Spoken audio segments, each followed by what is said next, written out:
السلام علیکم ورحمۃ اللہ وبرکاتہ۔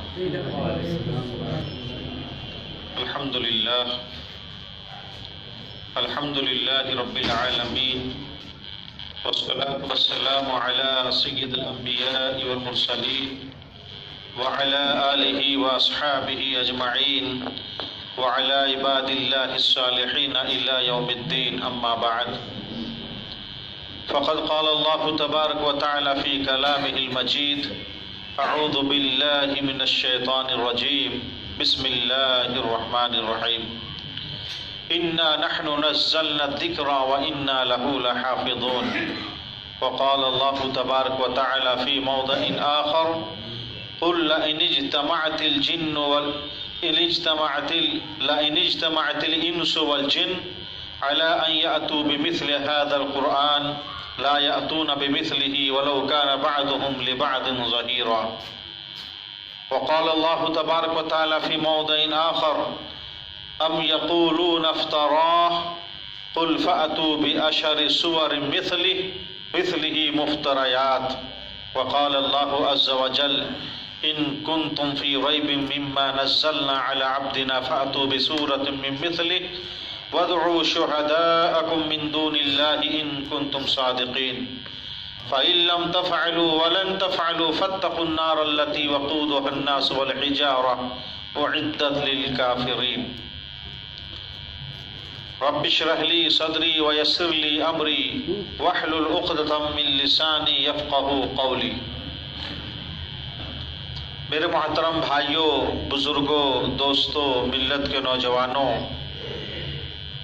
کئی سال سے یہ ہفتہ واری درس جو مسلسل چلتا آ رہا ہے، اسی سلسلے کی یہ آج ایک کڑی ہے۔ آج کے اس درس میں آپ حضرات کے سامنے آؤ ہم قرآن سمجھیں کے عنوان سے کتاب و سنت کی روشنی میں کچھ باتیں اس امید کے ساتھ عرض کرنے جا رہا ہوں کہ آپ سبھی حضرات بغور سنیں گے اور سنی ہوئی باتوں پر ہم اور آپ عمل کرنے کی ہر ممکن کوشش کریں گے۔ اللہ تبارک و تعالیٰ سے دعا ہے کہ اللہ تعالیٰ ہمیں اور آپ کو قرآن و حدیث کی صحیح باتوں کو سمجھنے کی، سمجھانے کی اور اس پر عمل کرنے کی توفیق عنایت فرمائے۔ اور دروس کا یہ سلسلہ جو کئی سالوں سے چلا آ رہا ہے، اس سلسلے کو اللہ تبارک تعالیٰ قائم و دائم رکھے اور اس کا فائدہ امت مسلمہ کو پہنچائے، اور اس میں محنت کرنے والے کو اللہ تعالیٰ اجر جزیل دے اور محنت کو قبول فرمائے، اس کا بہترین صلہ دے۔ میرے محترم بھائیوں، بزرگوں، قرآن یہ اللہ تبارک و تعالیٰ کی کتاب ہے جو 23 سالہ مدت میں نازل ہوا۔ یہ قرآن جناب محمد الرسول اللہ صلی اللہ علیہ وسلم پر 23 سال کی مدت میں نازل ہوا، اور اس قرآن کے اندر ہر چیز کا بیان ہے۔ یہ جو قرآن ہے مکے میں 13 سال اور مدینہ میں 10 سال تک، کل 23 سال تک یہ قرآن اللہ تبارک و تعالیٰ کی حکمت اور مصلحت کے پیش نظر وقفہ کے ساتھ نازل ہوتا رہا، اور اس طریقے سے پورا قرآن نازل ہوا۔ یہ اللہ تبارک و تعالیٰ کی کتاب ہے۔ قرآن کے الفاظ بھی وہی ہیں اور قرآن کے معنی بھی وحی ہیں۔ قرآن کے الفاظ اور معنی دونوں ہی وحی الہی ہیں، دونوں ہی چیزیں اللہ تبارک و تعالیٰ کی طرف سے نازل ہوئی ہیں۔ اور یہ قرآن جو ہے ایک ایسی کتاب ہے جس کی طرح کوئی کتاب دنیا میں موجود نہیں ہے۔ قرآن جناب محمد الرسول اللہ صلی اللہ علیہ وسلم کے معجزات میں سے ایک اہم اور سب سے بڑا معجزہ ہے۔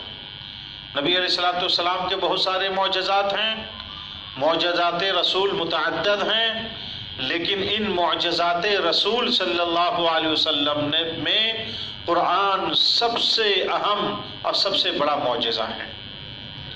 قرآن ایک ایسا معجزہ ہے کہ جس کو ماننے پر ہر کوئی سر تسلیم خم کر دیتا ہے، ہر کوئی اس کا اعتراف کرتا ہے۔ قرآن کے مثل کوئی کتاب نہیں۔ قرآن کی حفاظت کی ذمہ داری خود اللہ تبارک و تعالیٰ نے لی ہے۔ قرآن جیسا نازل ہوا تھا ویسے ہی ابھی تک ہے اور قیامت تک یہ قرآن ویسے ہی رہے گا۔ نہ تو اس کے اندر کوئی الفاظ میں، جملے میں کوئی تحریف ہوئی ہے اور نہ ہی معنی اور مطلب میں کوئی تحریف کر سکتا ہے، اس لیے کہ قرآن کی حفاظت و صیانت کی ذمہ داری خود اللہ تبارک و تعالیٰ نے لی ہے۔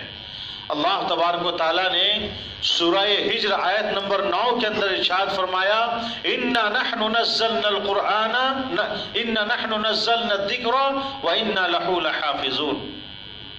اس ذکر کو، قرآن کو ہم ہی نے نازل کیا ہے، وَإِنَّا لَهُ لَحَافِظُونَ، اور ہم ہی اس کی حفاظت کرنے والے ہیں، اس کی حفاظت ہم کریں گے۔ جس چیز کی حفاظت کی ذمہ داری خصوصی طور پر اللہ تعالیٰ لے لے، اس کے اندر بگاڑ دنیا کی کوئی طاقت نہیں پیدا کر سکتی ہے۔ یہی وجہ ہے کہ قرآن جیسا نازل ہوا تھا ابھی تک ویسے ہی ہے اور قیامت تک ویسے ہی رہے گا۔ قرآن جو ہے ہر اعتبار سے بے مثال کتاب ہے، الفاظ کے اعتبار سے، معنی اور مفہوم کے اعتبار سے، فصاحت و بلاغت کے اعتبار سے، اور گزشتہ امتوں کے قصوں اور کہانیوں کو سچا بیان کرنے کے اعتبار سے، اور دلوں کو پھیرنے کے اعتبار سے، ہدایت اور رہبری کے اعتبار سے، ہر اعتبار سے قرآن ایک بے مثال کتاب ہے۔ سارے انسان اور سارے جنات اگر مل کر کے قرآن جیسی کوئی کتاب تیار کرنا چاہے، قرآن کا اعلان ہے، اللہ کا اعلان ہے، قرآن کا دعویٰ ہے کہ کوئی اس طرح کی کتاب تیار نہیں کر سکتا۔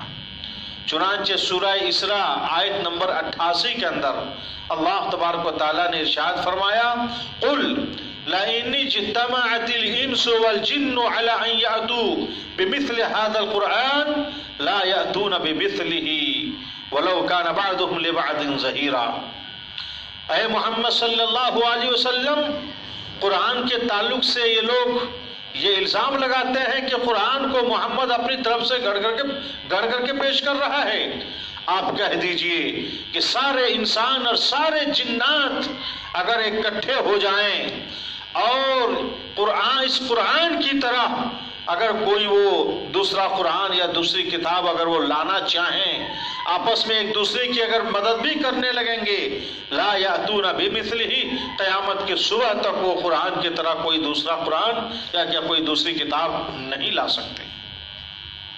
یہ چیلنج ہے قرآن کا، یہ دعویٰ ہے اللہ تبارک تعالیٰ کا۔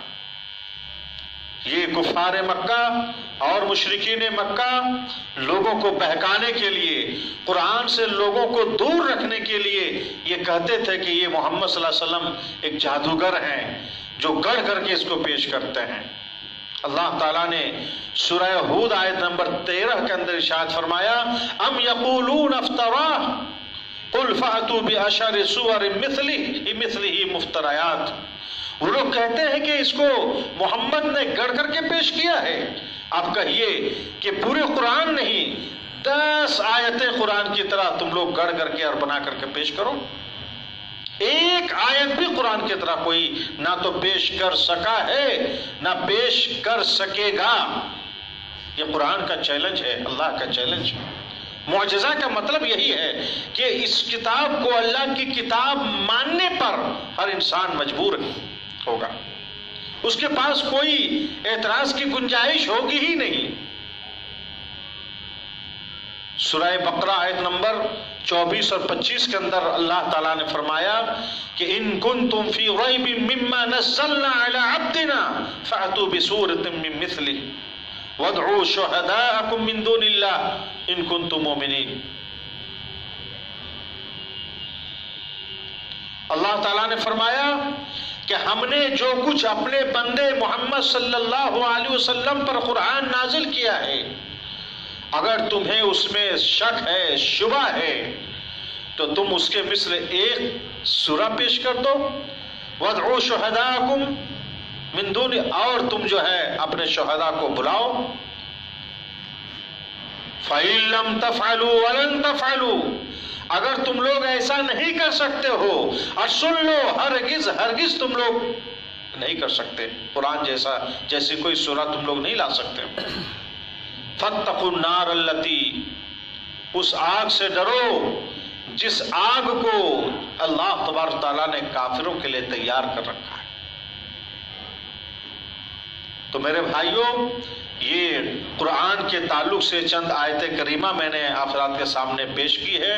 اس کا ترجمہ اور تشریح میں نے اس لیے پیش کیا ہے تاکہ قرآن کے تعلق سے کچھ موٹی موٹی باتیں آپ کے ذہن میں بیٹھ جائیں. قرآن یہ اللہ کی کتاب ہے جو 23 سالہ مدت میں جناب محمد رسول اللہ صلی اللہ علیہ وسلم پر وقفے سے نازل ہوئی ہے، اور اس قرآن کی حفاظت کی ذمہ داری خود اللہ تبارک و تعالیٰ نے لی ہے. اس کا محافظ اللہ ہے. اس لیے قرآن کے اندر رد و بدل، تحریف و تصحیف نہ تو ہوئی ہے اور نہ ہوگی. اور قرآن اپنے فصاحت و بلاغت کے اعتبار سے، قرآن اپنے معنی اور مفہوم کے اعتبار سے، قرآن اپنی دقت نظری اور وسعت فکری کے اعتبار سے، قرآن الفاظ کے اعتبار سے، ہر اعتبار سے معجزہ ہے. اور اس کی جیسی کوئی کتاب کوئی تیار نہ تو کر سکا ہے نہ کر سکے گا. بڑی کوششیں کی گئی قرآن کو میں رد و بدل پیدا کرنے کی، بڑی کوششیں کی گئی، لیکن کوئی بھی کوشش کامیاب نہیں ہوئی. یہی وہ اللہ کی مقدس کتاب ہے جو سینکڑوں نہیں، ہزاروں نہیں، لاکھوں کروڑوں کی تعداد میں لوگوں کے سینے میں محفوظ ہے. 30 پارے پر مشتمل یہ قرآن کتنے لوگوں کے سینے میں محفوظ ہے، زبانی یاد کر کے سینے پر محفوظ رکھے. دنیا کی کوئی ایسی کتاب نہیں ہے جس کو اتنی زیادہ پڑھی جاتی ہو اور اس قدر یاد کی جاتی ہے.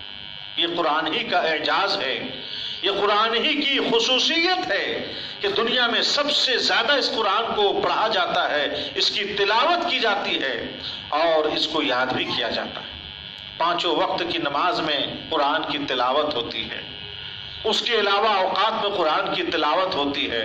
مدارس اسلامیہ میں جہاں پر حفظ کی تعلیم ہوتی ہے خصوصی طور پر وہاں قرآن کو یاد کرایا جاتا ہے اور قرآن یاد کیا جاتا ہے.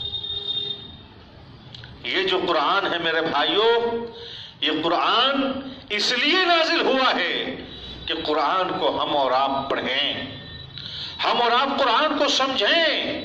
قرآن کتاب ہدایت ہے، اس سے ہدایت حاصل کریں، اس کے ذریعے سے اللہ کی رحمتوں کو ہم حاصل کریں، اپنے دل کی دنیا کو بدلیں، ایک صحیح سوچ اپنے اندر پیدا کریں. اس لیے قرآن نازل ہوا ہے. لیکن افسوس کہ جب تلاوت قرآن کی دعوت دی جائے، قرآن پڑھنے اور سمجھنے کے لیے جب دعوت دی جائے تو لوگ طرح طرح کی باتیں کرتے ہیں.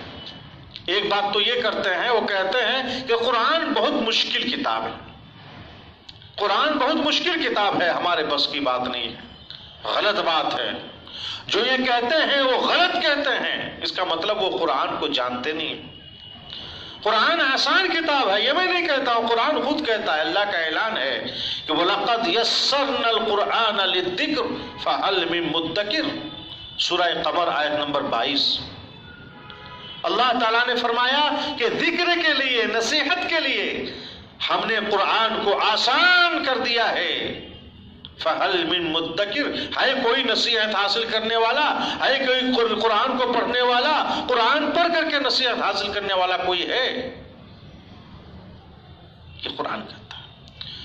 جو لوگ یہ کہتے ہیں کہ قرآن مشکل کتاب ہے یا قرآن مت پڑھو مت سمجھو ورنہ مسائل میں پھنس جاؤ گے، گمراہ ہو جاؤ گے، وہ قرآن کو جانتے نہیں ہیں. قرآن کے تعلق سے ان کو پتہ ہی نہیں ہے. وہ قرآن کے تعلق سے جو ان کا تصور ہے وہ غلط تصور ہے، وہ غیر اسلامی تصور ہے، اسلامی تصور نہیں ہو سکتا. اس لیے کہ اللہ کا فرمان ہے وَلَقَدْ يَسَّرْنَا الْقُرْآنَ لِلذِّكْرِ، ذکر کے لیے، نصیحت کے لیے قرآن کو ہم نے آسان کیا ہے. فَهَلْ مِن مُدَّكِرٍ، ہے کوئی نصیحت حاصل کرنے والا، قرآن پڑھنے والا. سورہ قمر آیت نمبر 22 ہے. اس لیے میرے بھائیوں قرآن کو مشکل نہ سمجھو، اگر نہیں آتا ہے پڑھنا تو پڑھنا سیکھیے، جو زبان آتی ہے اس زبان میں قرآن کے ترجمہ کو پڑھیے، تشریح کو پڑھیے، اور اس سلسلے میں سب سے جو تشریح ہے احادیث رسول اس کو پڑھیے۔ اسی طریقے سے جب تلاوت قرآن کی بات کہی جاتی ہے، قرآن سمجھنے اور کے لیے جب کہا جاتا ہے تو وہ کہتے ہیں کہ میں اپنے اہل عیال میں، بیوی بچوں میں بہت زیادہ ہم مشغول، ہمارے پاس فرصت نہیں ملتی ہے کہ میں قرآن پڑھوں، قرآن کی تلاوت کروں، قرآن کو سمجھوں۔ اللہ اکبر، یہ بہت غلط فکر ہے، بہت غلط سوچ ہے، غیر اسلامی سوچ ہے یہ، جو یہ کہتا ہے کہ بیوی بچوں کی پرورش کی مشغولیت میں ہمیں قرآن پڑھنے کی فرصت نہیں ملتی۔ یہ ایک مومن مسلمان کی کو زیب نہیں دیتا کہ وہ اس طرح کی بات کہے، یہ بہت غلط بات ہے۔ ایسا کہنے والا یا اس طرح کرنے والا دنیا کے ان لوگوں میں سے ہیں جو خسارے میں ہیں، گھاٹے میں ہیں، نقصان میں ہیں۔ اللہ تبارک و تعالیٰ نے سورہ منافقون آیت نمبر 9 کے اندر ارشاد فرمایا، یا ایھا الذین آمنوا لا تلہکم اموالکم ولا اولادکم عن ذکر اللہ ومن یفعل ذلک فاولئک هم الخاسرون۔ اے مومنو، یا ایھا الذین آمنوا، اللہ نے کہا اے مومنو، اے مسلمانوں، اے کلمہ ایمان اور کلمہ اسلام کو اپنے سینے پہ جگہ دینے والوں، لا تلہکم اموالکم ولا اولادکم عن ذکر اللہ، تمہارا مال اور تمہاری اولاد اللہ کے ذکر سے تمہیں غافل نہ کر دے۔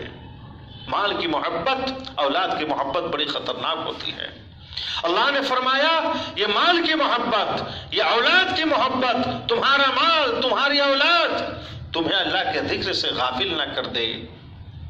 وَمَن يَفْعَلْ ذَلِكَ، اور جو ایسا کرتا ہے یا ایسا کرے گا، یعنی جس نے اپنے مال اور اولاد کی محبت میں ذکر الہی سے غفلت برتی، جس نے اولاد اور مال کی مشغولیت میں پھنس کر کے قرآن کو نہیں پڑھا، فَأُولَئِكَ هُمُ الْخَاسِرُونَ، وہی لوگ نقصان میں ہیں، خسارے میں ہیں، گھاٹے میں ہیں۔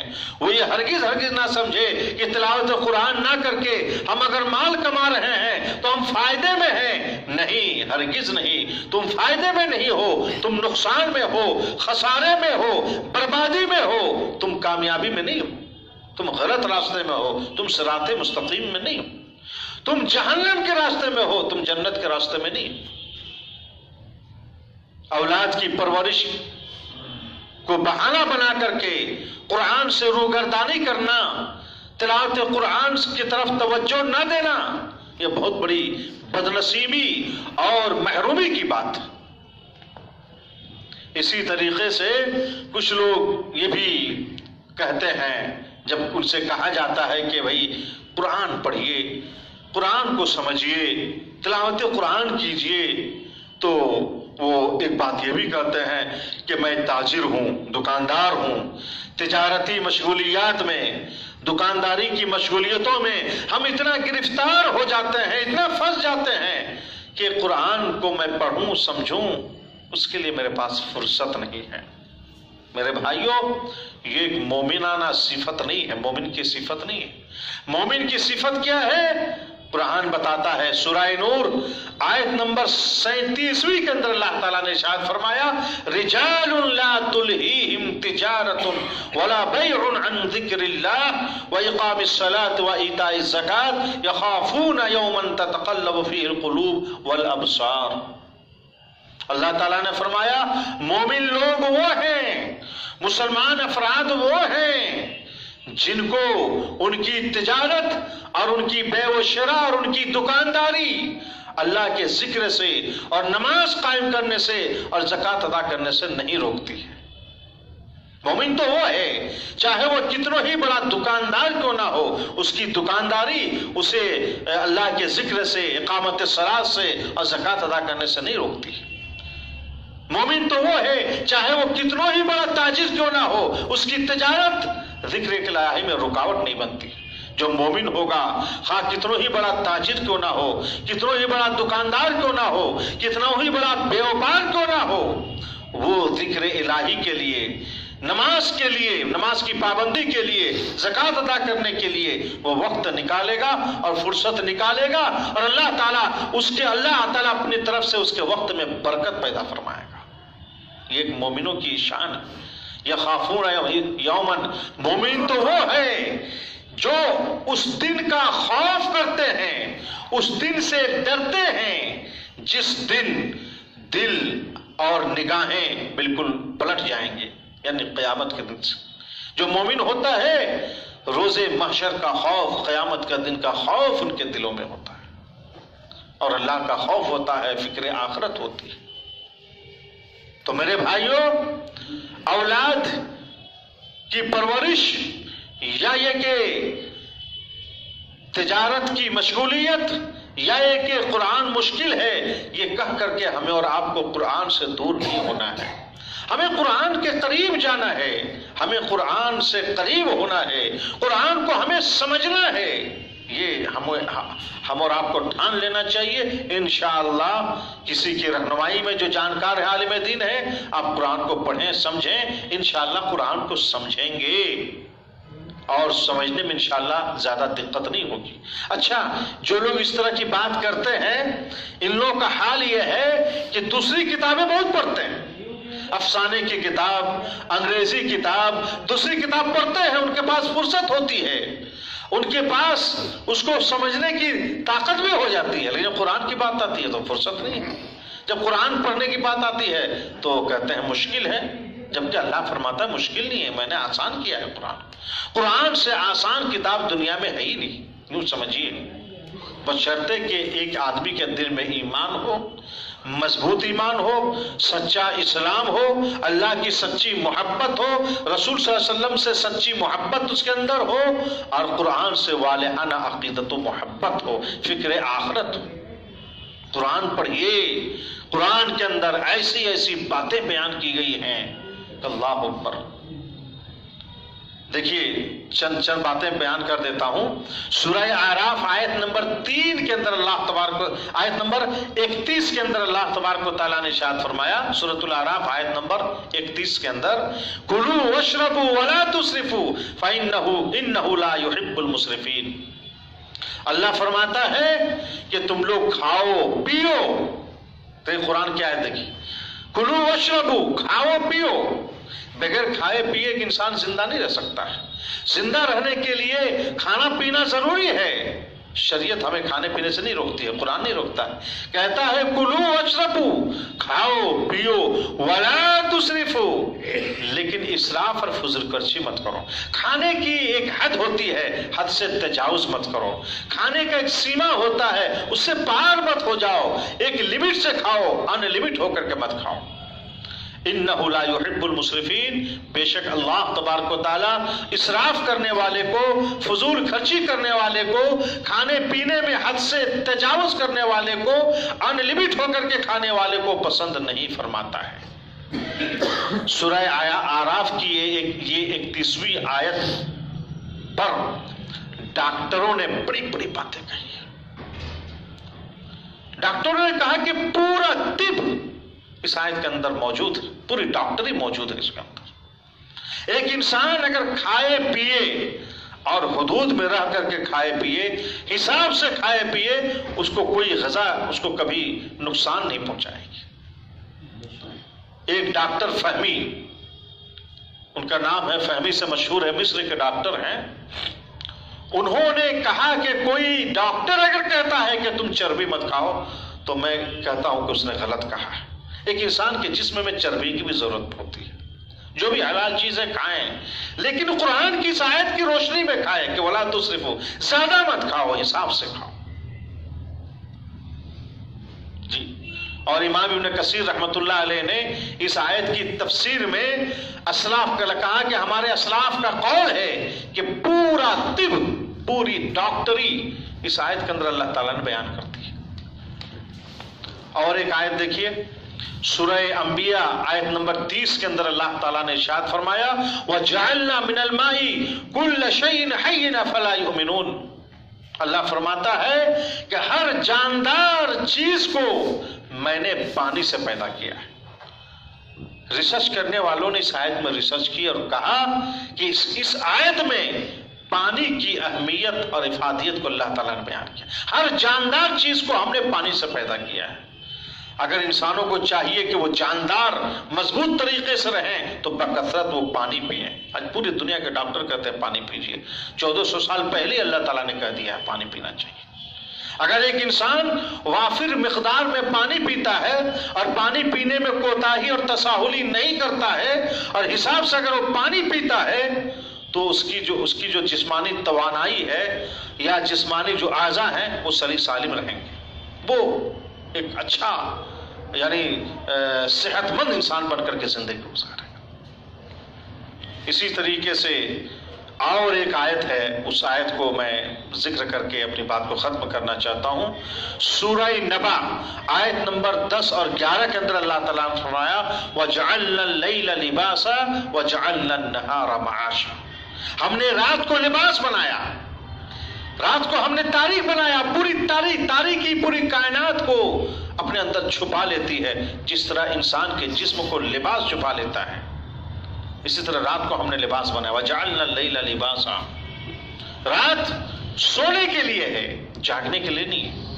وَجَعَلْنَا النَّهَارَ مَعَاشًا، اور معیشت کی خاطر، تگ و دو کرنے کے خاطر، دوڑ دھوپ کرنے کے خاطر، کمائی کے خاطر محنت کرنے کے لیے ہم نے دن کو بنایا ہے۔